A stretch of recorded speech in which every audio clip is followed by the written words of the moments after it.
చేస్తున్నాను. ఎండి మిరపకాయలు, కరివేపాకు, పుట్నాలతోటి చాలా అంటే చాలా టేస్టీగా ఉంటుంది.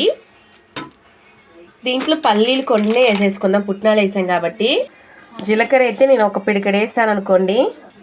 జీలకర్ర అయితే చాలా వేస్తున్నా, ఏంటంటే పిల్లలకు కదా తినేది, దానివల్ల జీలకర్ర ఫుల్గా వేస్తున్నా.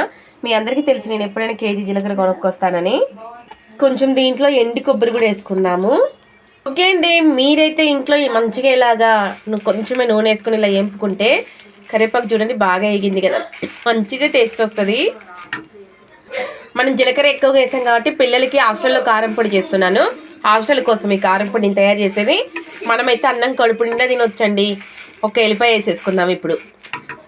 ఓకే అండి, మనమైతే ఎల్లిపాయ వేసేసుకొని ఇప్పుడు చల్లారినాక మిక్సీ పట్టేసుకుందాము. చాలా అంటే చాలా టేస్టీగా ఉంటుంది.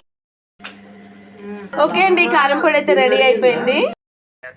ఇక మాట్లా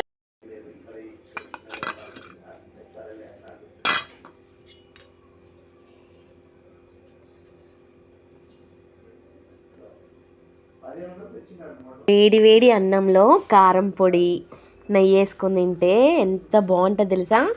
మళ్ళీ రైస్ కొత్త బియ్యం రైసు. నెయ్యి అయితే మా ఊరి నెయ్యి అండి, మా వండుకుంట నెయ్యి ఇది.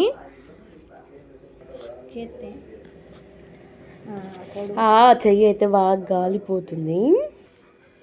ఓకే అండి, నాకైతే బాగా గొంతు పోయింది జలుబు చేసి, అందుకనే వేడి వేడి అన్నములు ఇలా చేశాను.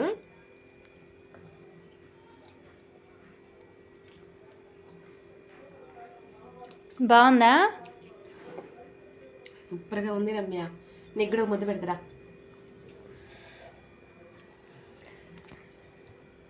ఎలా ఉంది నా ఐడియా? చలికాలం ఎవరికైనా ఎక్కువగా కారం పొడి తినాలనిపిస్తుంది.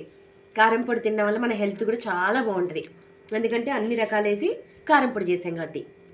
ఓకే అండి, మా కారం పొడి మీకు కనుక నచ్చిందనుకో, మీరు కూడా ఇలాగే తయారు చేసుకుని కారం పొడి కొంచెం నెయ్యి వేసుకొని వేడి వేడి అనేది చాలా బాగుంటుంది. ఓకేనా అందరికి బాయ్.